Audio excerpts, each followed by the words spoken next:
Hey, this is David Prager. You're watching App Judgment. Today we're going to be looking at a little iPhone app called Chess with Friends. This episode of App Judgment is brought to you by Netflix. So I'm playing this person right now, and so I'm all the white pieces. See, that's the problem. I don't have a defense right here? You don't have a defense, right? So Chess with Friends is about one of the oldest games in history. It's called chess, and it's quite frankly the best application for the iPhone right now that you can use to play chess against your friends.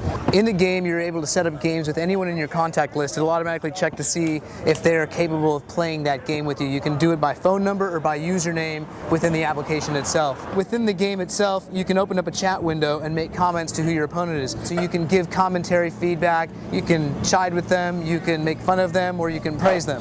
But if the queen comes down here, what's going to keep me from... You're right. So move that back. I just noticed that. Okay. So I didn't play a lot of chess growing up, and one of the coolest things about this game is that I can actually click on any piece on the entire board when it's my turn. It'll put a little highlights on all the places with which a certain piece can move on the board. I can tell it to move to that space and just give myself a mental image of what it looks like. It'll move the piece there, so I can take a look at the board before I actually hit submit to see where my piece is going to go. So one of the most useful features for me is the fact that I can always go back to look at the previous moves that I've made. I can't take them back, but I can go back as early as I want with the back button, and it'll go move by move by move of where I've been. I think that the biggest con about this game is the fact that every single move resides on the central servers that run the game. So the problem for me is one of the coolest times for me to play this game is actually being there in person with the game. I think if I design the game, and maybe it's a future feature, they'll make it so that you can communicate to your opponent via Bluetooth and have kind of an offline version and have it sync with a server later if that's what you want to do. But before any new feature or any new version has the chance of coming out, we want to give a big shout out and thanks to our sponsor, Netflix. With Netflix, you can get over 90,000 movie titles, lots of them Blu-ray, shipped directly to your home. They've got over 40 distribution centers, which means most of the movies will get to your place within a day.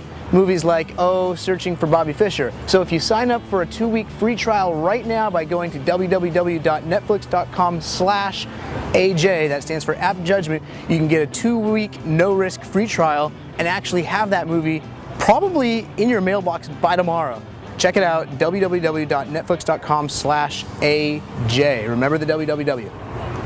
Those games are easy to win because it takes so long. You can go back to them a week later, right? Yeah. You can really contemplate the next move. Yeah. Like speed chess, see, they're on timers right there, right? Being that they're on timers, they only have so many seconds. Yeah, I know.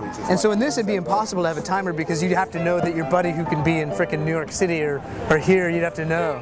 Chess with Friends is a free application. It's arguably, at least in my mind, the best existing chess application.